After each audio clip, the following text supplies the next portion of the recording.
El querido Santi, estuvo muy linda. Muchos Ahí, comentarios en el chat. muchos comentarios, la verdad que sí. Sí, daba para hablar de más, pero bueno, para quienes no sepan, esto pasa el tiempo una es vez. tirano. El tiempo es tirano, lo acabamos de hablar y esto pasa una vez por mes, así que estén atentos al próximo mes con la próxima columna de Fantasma del Futuro.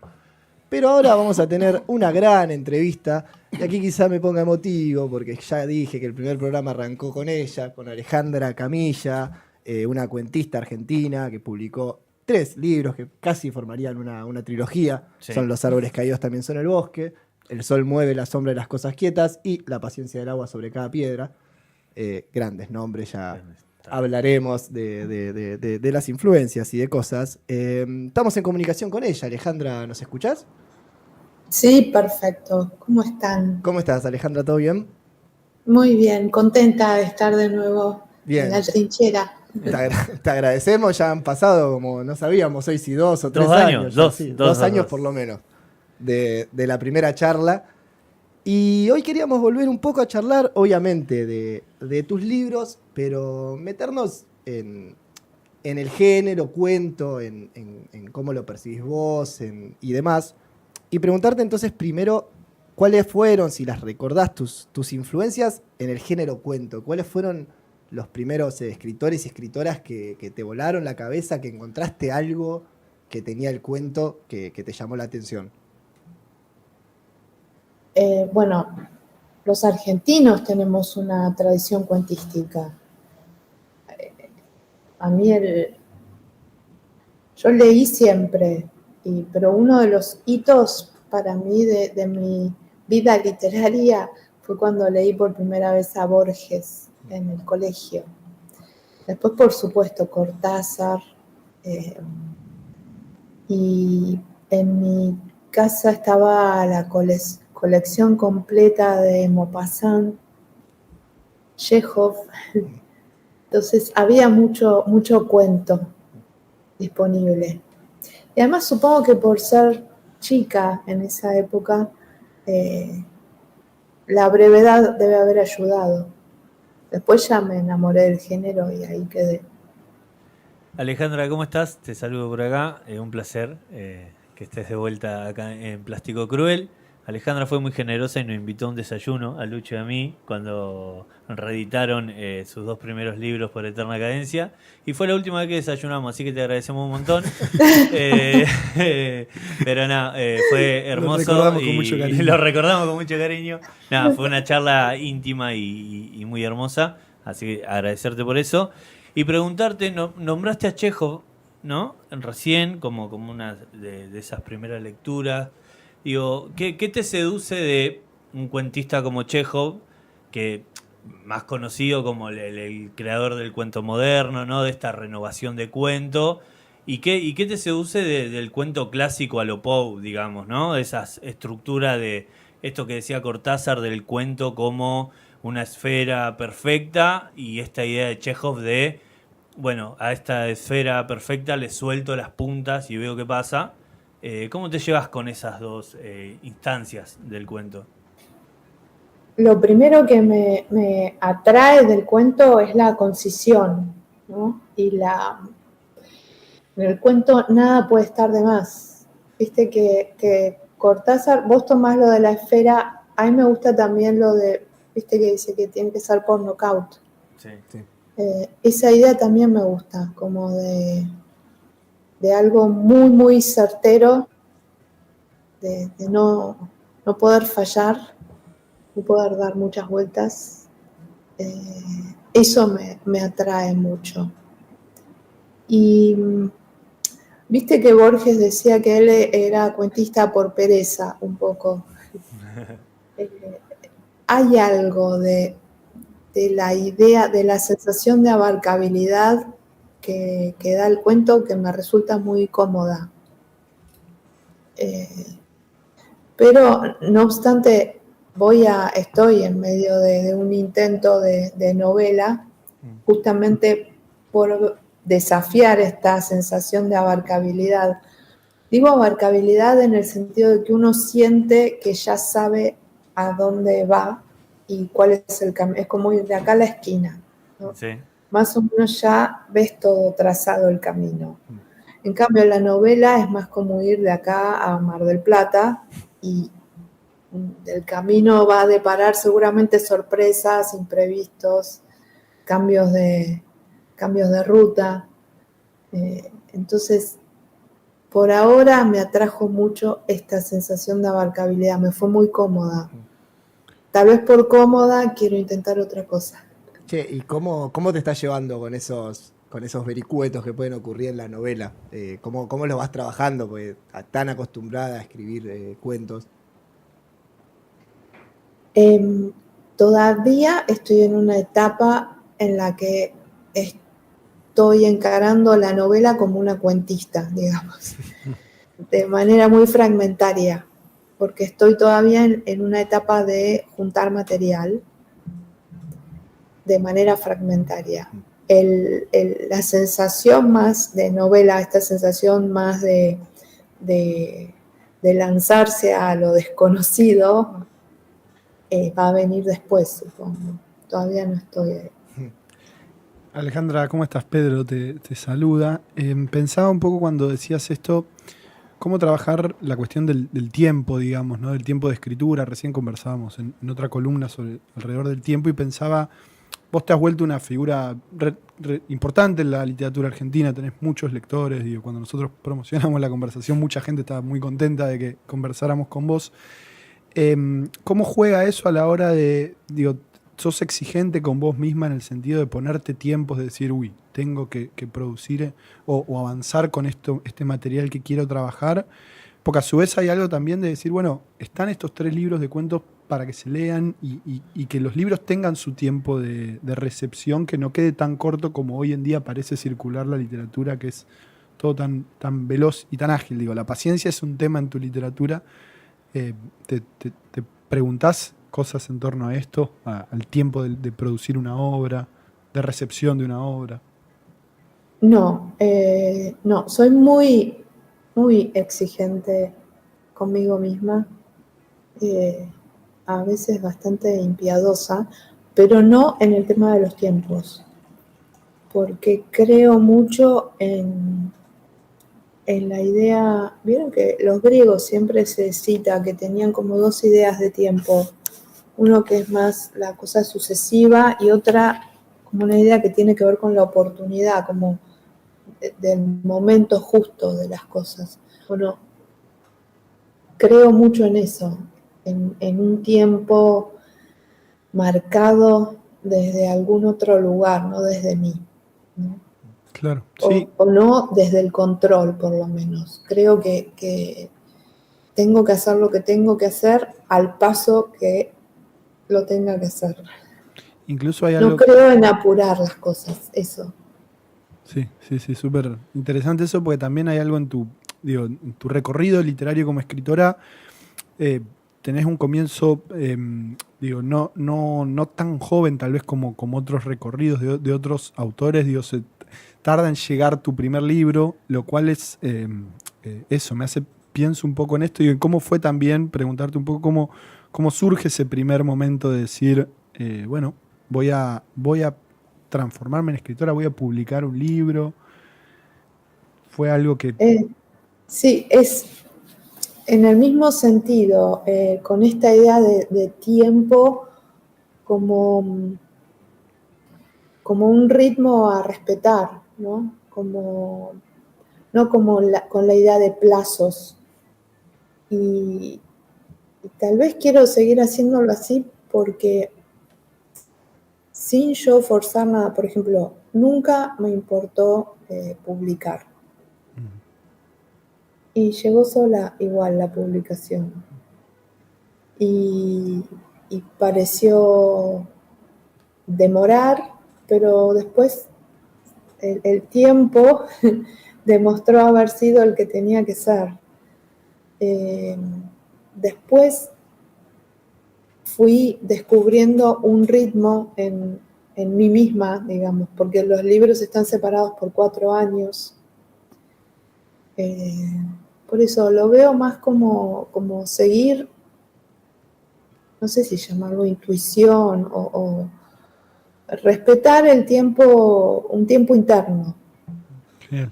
y no imponerme plazos. Aparte, esta es una apreciación personal, creo que hay algo muy interesante en dejar, aunque sea por una cuestión de intuición, como decís, inconscientemente, aunque esté pensado, dejar que los libros tengan su tiempo me parece bastante importante hoy en día.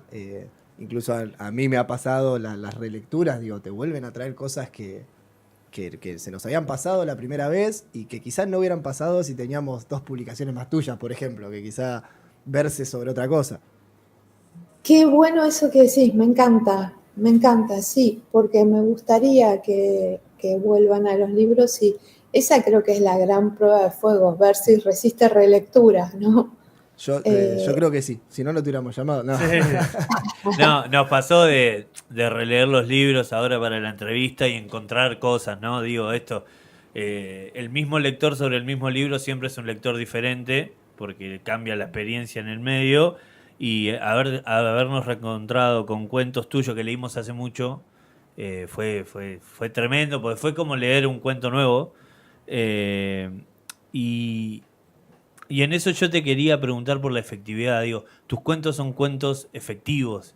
Digo, no son cuentos largos. En su mayoría no son cuentos largos, pero logran una efectividad, esto del golpe de knockout que hablábamos. Pero también hay otros cuentos que no tienen ese golpe de knockout y siguen siendo efectivos en la forma de dejarse estar y de permanecer, ¿no? El cuento. Y te quería preguntar cómo trabajabas esa zona, cómo trabajás los cuentos, cómo aparece la idea y cómo vas hacia el final. La idea aparece de cualquier lado, puede ser desde, no sé, me gusta mucho escuchar conversaciones ajenas, puede ser en transporte público, en un bar, o alguien que me cruzo, o en una sala de espera, o puede ser a partir de una escena de una película, o cualquier cosa puede ser un disparador. La condición obviamente es que resuene de alguna manera con algo interno mío y por eso me quedo pegada ahí y no en otra cosa. Y a partir de eso es como una especie de maceración, como que empiezo a intentar profundizar en ver dónde me tocó eso, por qué, hacerme preguntas. Trabajo más con preguntas que con certezas. Y cuando me siento como con cierta solidez, me siento a escribir. Y intento hacer un primer borrador como muy no controlado, digamos, como lo más libre y catártico o automático posible, y después sí corrijo de manera más racional. Ahí sí traigo todo el control que dejé afuera antes y busco la eficacia del cuento, ¿no? Me planteo como, bueno, ¿qué quiero acá? Que el final sea como una piña o como que me voy alejando despacito o qué. Y busco de manera consciente. Sí, yo sumando a esto del golpe de novela, también una pregunta que me hacía, que creo que en tus cuentos está bien, se puede ver fácilmente esa noción, que es el cuento en donde explicitas lo que pasa, digamos, como, no me acuerdo el nombre del cuento, pero está El desayuno perfecto, donde se explicita lo que pasa al final, y otros cuentos donde no, donde uno lo tiene que deducir, es sutil, pero deja, ese es el golpe de efecto y que te das cuenta de decir, bueno, esto lo tengo que explicitar y esto no. Sí, mira, justo vengo de dar un taller en Bahía Blanca y hablando de estructura, les da un ejemplo hay un cuento que se llama Elefantes, sí, que es de una mujer que va a visitar al padre. El padre es muy grande y tiene no sé si llamarla discusión, le dice algo que a ella le cae muy mal, que es una estupidez, le dice, estás gorda. Y ella deja de visitarlo. Y cuando vuelve, después de unos días, toca el timbre, y toca el timbre, el padre no viene, y toca el timbre. Entonces, mucha gente me pregunta, ¿qué pasó? ¿Se murió el padre? Yo lo maté cuando lo leí. Yo dije, murió. Bueno, no me quedó duda. pero de lo que se trata, más allá de si murió o no murió el padre, yo en el taller contaba que si yo resuelvo eso, porque se va generando una tensión, por ejemplo, la eficacia en este cuento tiene que ver con esa tensión que se genera a partir de algo muy nimio, algo muy tonto, porque frente a la posible muerte del padre, que le haya dicho que está gorda es algo bastante bobo, irrelevante. Entonces, como de lo que quería escribir era de este desbalanceo que a veces algo muy tonto nos genera movimientos exagerados, digamos, no desproporcionados.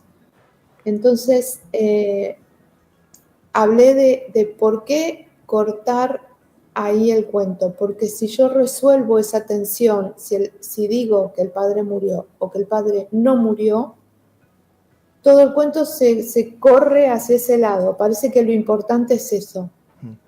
Claro. Y por eso lo que yo quería era que lo importante fuera el otro, que ella dejó de ir por algo frívolo, por algo tonto. Sí. Entonces, sí. No, que esto que mencionas, este ejemplo, es laburás mucho la cotidianeidad en tus cuentos, digo, desde esto que parece nimio hasta vínculos más extremos, o las ausencias, o las muertes, digo, pero siguen siendo parte de la cotidianidad. Yo te quería preguntar cuánto hablaste de esto de que te gusta escuchar y robar de alguna manera historias y después trabajarlas.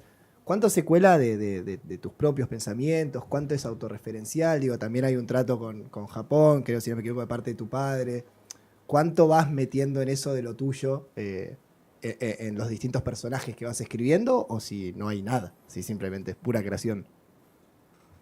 Es que no creo que nadie pueda escribir algo genuino sin ser de algún modo autobiográfico. Ahora, autobiográfico en un sentido profundo, no en un sentido de esto me pasó, digamos, no, y no creo que sea relevante.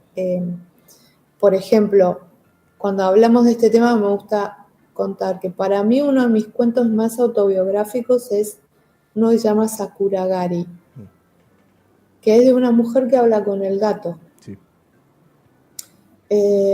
Y son más importantes las respuestas del gato. Para mí es muy autobiográfico y mi gato no habla. Sí. Y después, el único cuento en el que yo puse mi nombre narra algo que a mí no me pasó, que es un cuento que se llama La fruta y la oscuridad. Es de una chica que va a un retiro con monjas y lo llevé al taller de Castillo. Yo le había puesto otro nombre a la narradora, un nombre cualquiera inventado, y Castillo me dijo, no, ponele tu nombre. Y yo, confundida, erróneamente le dije, eso no me pasó. Y Castillo me dijo, no importa. Entonces, me gusta esa idea de jugar, me gusta porque la aprendí de Castillo, ¿no? Bueno, ¿qué es autobiográfico? Todo es autobiográfico y nada lo es, porque también yo puedo creer que algo ocurrió de un modo y una pareja mía o un vecino mío o un familiar mío me dice, no, eso no fue así, lo inventaste. Sí, en esto que comentás, digo, del cuento que sentís tal vez más biográfico, más personal, justamente es una referencia a algo que está mucho en tus cuentos, que es el universo animal, el mundo animal, y un montón de experiencias donde lo que le pasa a los protagonistas con los animales es muy denso, muy profundo y a su vez es muy sencillo, digamos. Yo pensaba mucho en eso releyendo los cuentos de estos días, donde está todo el mundo como muy, o muchos argentinos muy fanatizados con esta transmisión del océano, digo, y con una experiencia tan básica por un lado, pero a su vez tan profunda, como que toca ciertas fibras de uno que dice, mirá, esto es impresionante y muy difícil de describir qué nos pasa cuando vemos la inmensidad de ciertas cosas. Digo, bueno, ¿cómo ¿Por qué ese lugar que le das en los 3 libros? En el último creo que es incluso en el que más presente está el universo de la naturaleza en general, pero particularmente de los animales.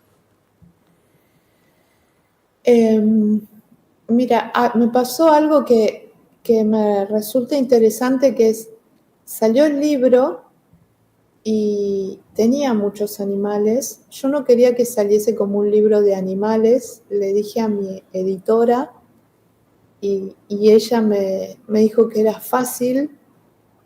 Lo que había que hacer era que el primer cuento no tuviera animales, porque yo había puesto primero el mono. Entonces claro, lo pasamos segundo y pusimos sola primero.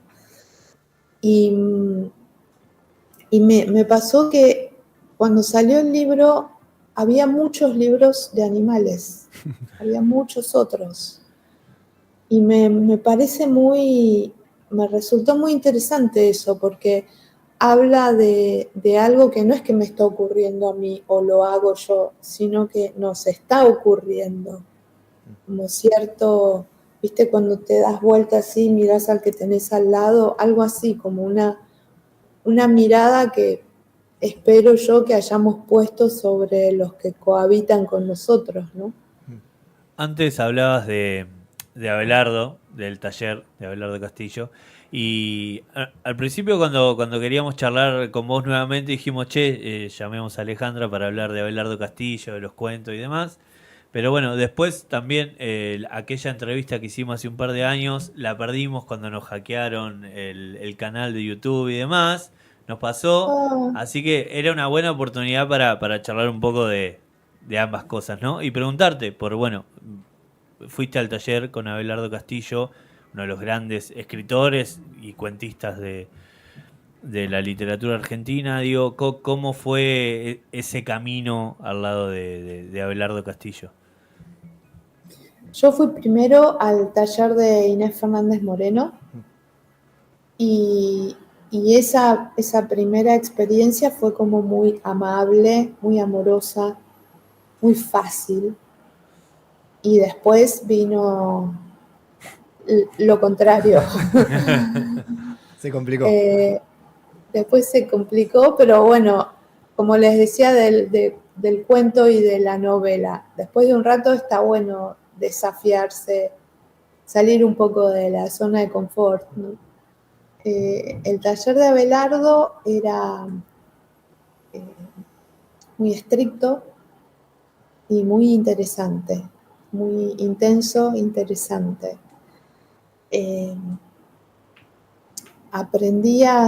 Yo creo que lo que más aprendí es como cierta actitud que tenía Abelardo frente a la literatura.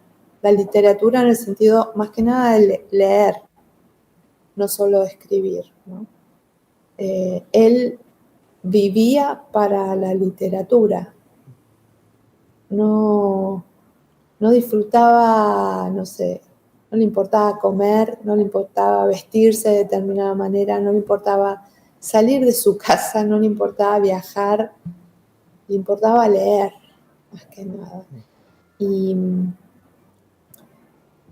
Y una cosa es hablar de un personaje así y otra cosa es verlo, vivir de ese modo. Es como que tenía autoridad moral para exigir algo parecido de los que iban al taller. Y eso me resultaba muy interesante. ¿Qué ves de sus cuentos que te siguen interesando? Si volvés a leerlo, ¿y qué ves ahí de los cuentos de Abelardo, de su obra, que se filtren en la tuya si se quiere?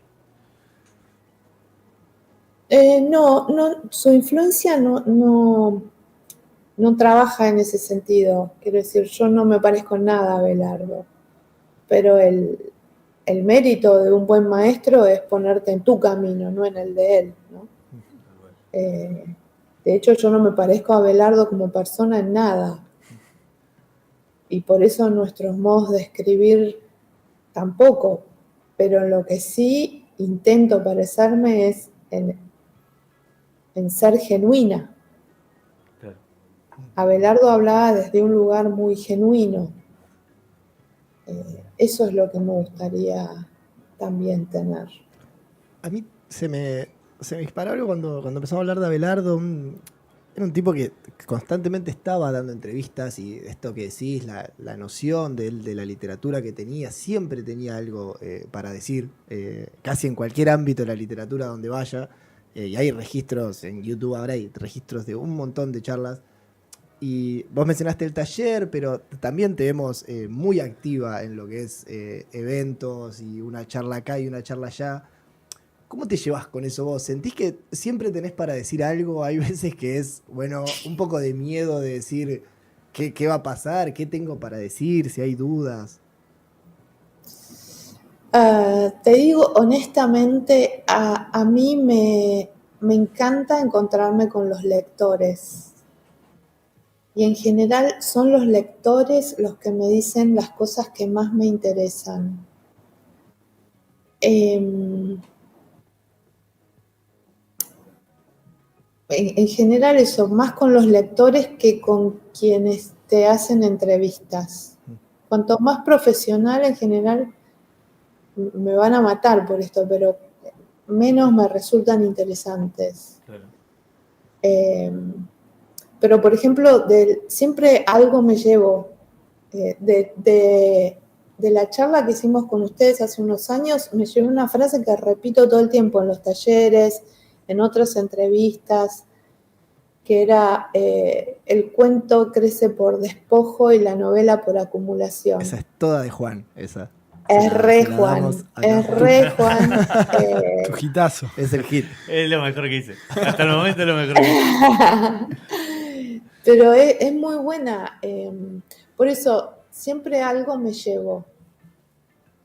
Y me gusta mucho también salir al interior. Qué interesante, salir al interior. Sí. Pero sí, salir adentro. Desde nuestra locación es salir. Sí.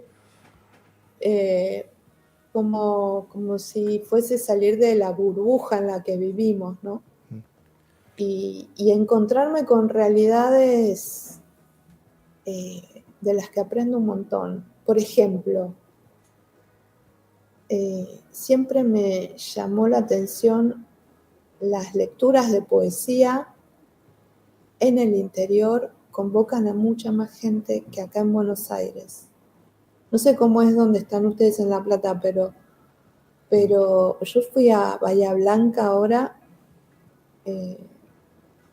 fin de semana, del miércoles al fin de semana, y hicimos una lectura de poesía y había, no sé, 100 y pico de personas, no sé si 200. Y en Buenos Aires estaba con Concilio y Conci me decía, en Buenos Aires nunca veo tanta gente para lecturas de poesía. Y esas cosas me encanta, disfruto mucho. Sí, pero por supuesto el costo es que se repiten las preguntas y esa cosa. Sí, yo te lo Llegar pregunté. a un lugar y que me pregunten por el proceso creativo. Bueno, la siguiente pregunta justamente... Era el proceso creativo. Sí, La Plata es como un punto medio siempre entre capital y... O sea, convoca gente, me parece, ese tipo de actividades, pero no deja de ser como una capital un poco más chiquita. Entonces estamos ahí como lo decimos nosotros e invitamos a nuestros en eventos un límite, también, ¿no? Para sí, que vengan. totalmente, los que haremos. No, nombraba la poesía, que fue una lectura de poesías, y capaz me interesaba preguntarte un poco por ese universo. Digo, tu forma de escribir es muy poética, la separación de poesía y narrativa, tal vez hay obras donde no tiene tanto sentido y la tuya puede ser una de ellas, porque hay muchos cuentos que son muy poéticos en tu recorrido. Pero bueno, preguntarte capaz un poco por el género más clásico, cómo te llevas tanto como lectora, como escritora, digo, si trabajás la poesía, si escribís poesía, si sos una lectora cotidiana tal vez del género. Y en todo caso, ¿qué poetas están como en tu universo más presentes a la hora de escribir? Cotidiana no. La poesía para mí requiere mucha concentración, mucho de mí para leer poesía. Justo tengo acá que me dieron Giannuzzi. Todo el bien. Fundamentalista de Januzzi acá. Tengo Violín obligado y Cabeza final. Estoy con eso ahora, pero en cuentagotas. Sí, es. Y el que me encanta a mí es Juarros. Mirá, Juarros mirá lo que hay acá justo. Ay, Hoy, no veo. es más, Ya lo ayer sabía. No veo. Poesía nada. vertical de Juan Ross. Poesía vertical, claro que cuento, sí. aprovecho para contar una pequeña anécdota. Yo estaba mirando un partido de fútbol y Juan vino en un momento de la nada y me dijo, escuchá lo que es esto. Y me Es que tremendo, a Juan Ross. recitar poesía de Juan Ross. Es que Es infinita la poesía de cada poeta. Claro, yo abría el libro en cualquier lugar y leía un fragmento de una poesía y era genial. Es impresionante Juan Ross. Es exactamente eso, podés abrirlo por cualquier lado y es genial y siempre te va a tocar y siempre vas a descubrir algo nuevo. No, y siempre va a estar diciendo algo. Digo, que eso es muy difícil, ¿no? Abrir el libro en cualquier parte y que el texto que leas te esté diciendo algo realmente es muy complejo. Sí, y me gusta también su música, me gusta todo, su cabeza, su forma. Me encanta Juan Ross. Yo pensaba... Bueno, a mí, con Januzzi me pasa exactamente lo mismo. Vos sos un gran fanático. Yo soy un fanático de Januzzi. Y también, digo, poder condensar como condensa Januzzi diciendo como casi todo el mundo fracasé sin hacer ruido. Digo, ese poder de sintetizar tanto está un poco también en tu obra. Digo, están los títulos de tus libros como primer indicio, pero después está en tus cuentos como Tres sillas, por ejemplo, el poder de condensación para contar, es un trabajo difícil. Pero es una de las claves del cuento, ¿no? O al menos del tipo de cuentos que a mí me interesan. Porque sí, hay cuentos que no son así, que no buscan condensar, hay cuentos que son como novelas cortitas. Sí, a mí me interesa eso, la concisión, la condensación,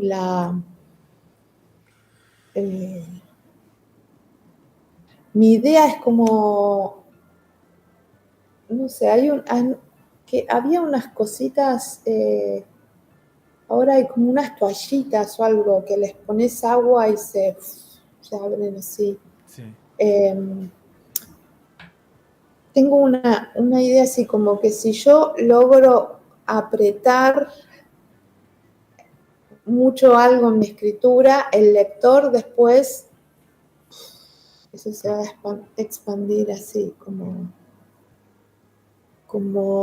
en el proceso inverso, y me encanta esa idea, me encanta, también en el sentido de que pase algo en el lector, como no darle algo ya masticado, no darle algo como es. Por eso me viene esta imagen de algo que yo aprieto y después se expande en el lector. Y es no subestimar al lector tampoco, ¿no? Esto, no darle todo resuelto. Bueno, es una frase que repito en los talleres, frente a la frase recurrente de los talleres de por si no se entiende. No, puse esto por si no se entiende. Y siempre digo, no, si subestiman al lector, van a tener los lectores que se merecen, que son lectores bobos, porque necesitan que les expliquen todo. No, hay que apuntar a un lector inteligente y dispuesto a trabajar en la lectura, ¿no? Sí, aparte en literatura, digo, cuando algo no se entiende muchas veces es, o cuando se malinterpreta algo es cuando es más efectiva la literatura, digamos, ¿no? Esto que vos decías del cuento que citabas, muchas veces eso, no entender en realidad lo que hace es que es entendido de otra manera en realidad, no es que es malentendido, digamos. ¿Sí? Claro, es otra manera de pensar eso que pasó ahí, es una experiencia, digamos. Sí. Es que no entender es maravilloso. Yo recuerdo haber leído muy chica o joven, no sé, Faulkner, Absalón, y no haber entendido del todo. Y igual la idea, la esencia me llegaba. O hay un escritor que me encanta, es un poeta, pero que escribió una novela maravillosa, Ocean Vuong. Sí. En la Tierra, exactamente, Pedro. Sí, como era, en la Tierra somos... Fugazmente grandiosos, ¿no? Fugazmente grandiosos. Gran nombre también, para sumar. Es tremendo. Sí, pero la novela es buenísima. Y él cuenta que su mamá vietnamita, ella es, ¿cómo se llama? La que te arregla las uñas. Manicura. Casi digo apicultor. Pero le iba raro. Estuvo cerca. Manicura, y no habla bien inglés ni nada. Y cuando él empezó a destacarse, no sé si en el colegio, en la secundaria o qué, ella le decía que leyera como furiosamente, y le dijo, sobre todo lo que no entendés. Sí. Bueno, las que memorias... leyera sobre todo lo que no entiendas. Las memorias que salieron hace poco de Beatriz Arlo se llama No Entender, el libro, ¿no? Y ella un poco lo que desarrolla es el estímulo que ha sido a lo largo de su vida cuando se encontraba con algo que no entendía. Sí, que lo planteaba incluso como como una propia instancia de aprendizaje. Que no hay, o sea, de constante aprendizaje. Sí. Además uno lee con lo que sabe y con lo que no sabe. Y ahí se construye el lector, digo. Sí, pero creo que lo que decías, Alejandra, pasa también, pasa mucho, no sé si es un síntoma actual, eso ya sería una investigación a hacer, pero hay una cuestión con el no entender que creo que hoy en día es difícil, y pasa mucho en el cine incluso también, ¿viste? Esas películas que a veces las críticas salen y decir, bueno, no se entiende el final, por ejemplo, o no se entiende cierta parte de la historia, es como cuestionarse si el arte o la literatura o el cine tienen que venir a explicarte cosas o simplemente te tienen que generar algo. Que obviamente yo estoy de ese lado, ¿no? Pero hay un síntoma que es necesito entender para que me guste en el mejor de los casos o para considerarlo bueno en el peor de los casos, que ya se arma... Sí, pero eso retroalimenta, se va retroalimentando, ¿no? Con este mismo círculo que hablábamos antes. La gente necesita cosas que le cierren y estén como masticadas, más Netflix, más literatura, no sé, autoayuda o bestsellers comerciales. Quiero decir, la cultura se retroalimenta y la ignorancia también se retroalimenta. Sí. Bueno, cada uno verá en qué círculo quiere entrar, ¿no? Sí, yo por ahí me vuelvo un poco repetitivo, pero digo, esto de publicar de a poco y dejar que se lea, a mí me llama la atención, nosotros charlando con muchos escritores y escritoras, hay muchas veces que charlamos sobre cuentos o sobre escritos anteriores y no lo tienen en mente, no lo recuerdan, no digo que esté mal, es lo que pasa. Me sorprendió en vos que te acordás los nombres de los cuentos, te acordás es raro, muchas veces no pasa eso, entiendo que vos trabajás los cuentos y demás, pero ¿hay algo también de un cariño hacia tus cuentos o es simplemente la cantidad de horas que le dedicás que te queda en la mente y te acordás? Porque a veces no pasa. Los escritores a veces... Sí, si les nombras un texto y es como, me tengo que poner a pensar. Y es una manera de escribir, dicen, no, yo lo suelto, escribo, lo suelto, ya es de ustedes y yo no casi no recuerdo. Yo lo suelto también, pero es como no saber el nombre de mi hijo, no sé, o de mi perro. El nombre lo tengo... Me pueden borrar casi todo de la cabeza, pero el nombre de mi hijo va a ser lo último que se borre, algo así, como... De hecho, soy alguien con muy poca memoria, tal vez me olvide de otras cosas que tienen que ver con la cotidianeidad, pero esas cosas las tengo muy cerca de mi corazón. Hace poco Samantha Schweblin, una gran defensora del género cuento, decía que ella dedicaba 4 o 6 meses a trabajar un cuento y que para ella ese era el tiempo de trabajar sus cuentos. Y acá hablamos de esto que preguntábamos antes, ¿no? La exigencia de publicar, el tiempo. Y vos decías que le has dedicado 4 años a cada publicación. Preguntarte eso, ¿qué tiempo le dedicas a cada cuento? Es una pregunta totalmente de chusma, pero que me interesa cuánto dejas caminar ese cuento y cuánto lo trabajás. Después pasale el alias porque está aprovechando como si fuera un taller esto. Es un taller.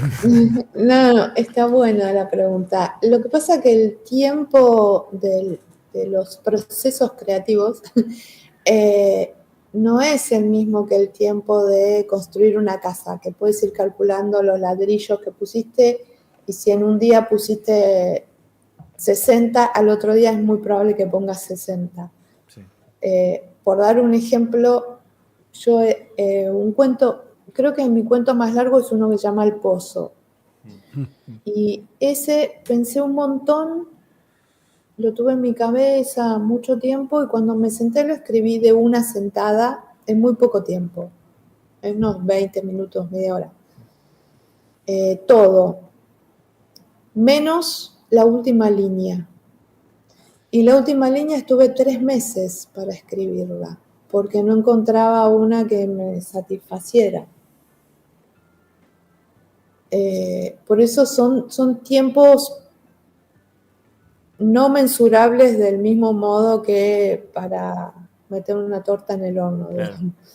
A veces este tema de eso que yo antes llamaba maceración,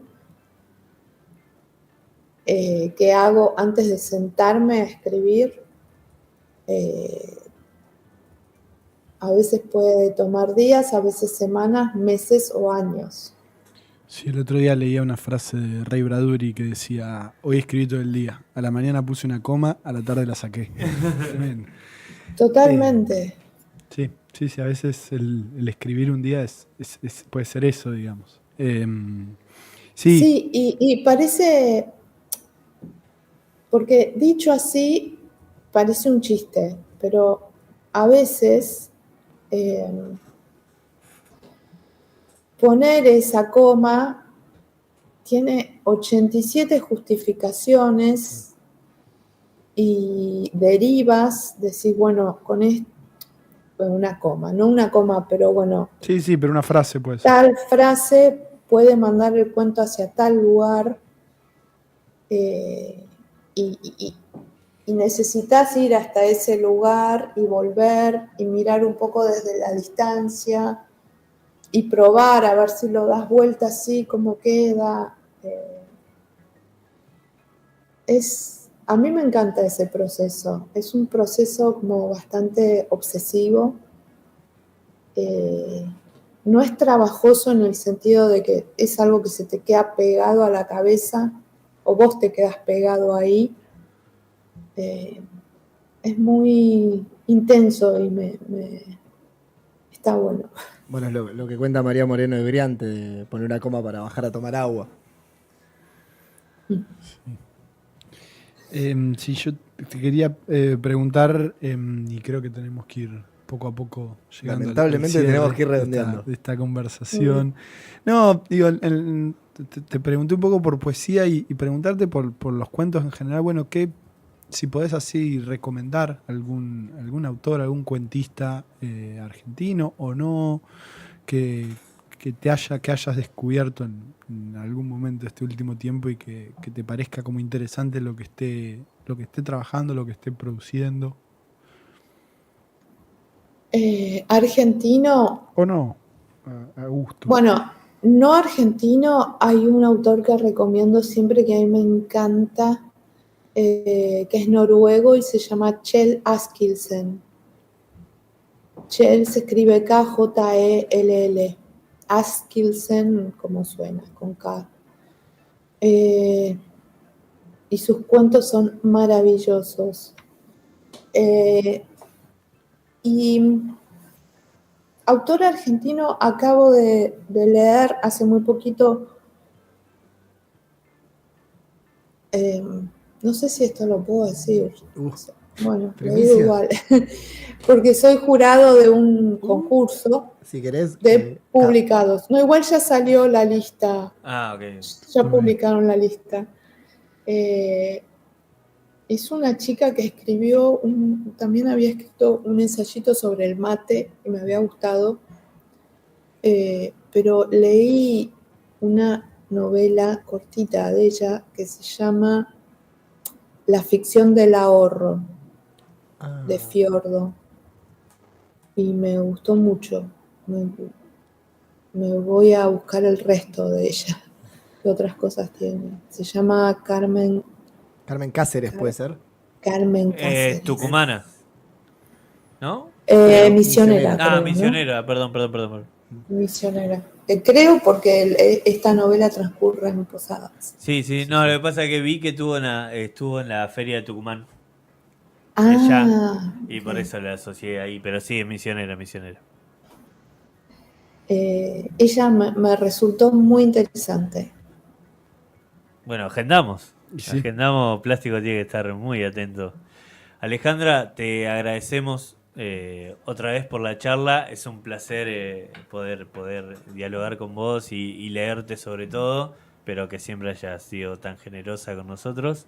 Y te esperamos en La Plata. Tenemos que organizar algo para que puedas venir a La Plata y poder hacer un eventito, una charla en vivo y brindar, ¿por qué no? Dale, sí, voy a ir a La Plata porque, ¿se acuerdan que la vez pasada hablamos de que tengo un amigo que tiene una librería? Sí. La mejor librería de usados de la ciudad de La Plata es Glosa. Glosa, exactamente. Mirá, sos amiga, sí, Glosa, gran librería. Sí. de Pablo Puel, Sí. es un gran cuentista. De Gatos y ahí Peces tienen. hemos leído. Sí. La gente que su tiene libro. librerías de usados. Es gran escritora, Escribe es bien, una sí. muy buena teoría y yo comparto. Y bueno, y Glosa se va a mudar. Entonces, cuando se mude, vamos a ir a colaborar ahí a la reapertura. Hermoso. Vamos a estar ahí, obviamente. Sí, somos entonces. Por favor. clientes fijos, así que vamos a estar ahí. Alejandra, muchísimas gracias otra vez por la A charla. ustedes, Juan, ¿qué frase me llevo? Entonces? Uy. Hoy no le pregunté. Le tenés que dar algo para los. No, próximos yo shows. me gasté todo aquella vez, era la única bala que tenía. Él es un one hit wonder total. Ya está, no hay nada más. La estuve pensando mucho tiempo, la gasté y ahora queda permanecer y no mucho más. Bueno, sigo con esa entonces. La pensamos para Muchas cuando vengas a La gracias Plata. ustedes. Chao, Dale. Alejandra, gracias. Gracias, chicos. Adiós. Bueno, aquí pasó Alejandra, hermosa conversación, siempre es muy lindo conversar con Alejandra y obviamente recomendamos sus 3 libros de cuento que están editados por Eterna Cadencia. Si bien el último había sido ya editado por primera vez por Eterna Cadencia, Sí. los primeros 2 se reeditaron y Habían sido editados en su momento con Bajo la Luna. con Bajo la Luna y está esta trilogía hermosa. Nosotros somos Plástico Cruel y vamos a un pequeño temita y volvemos para el cierre.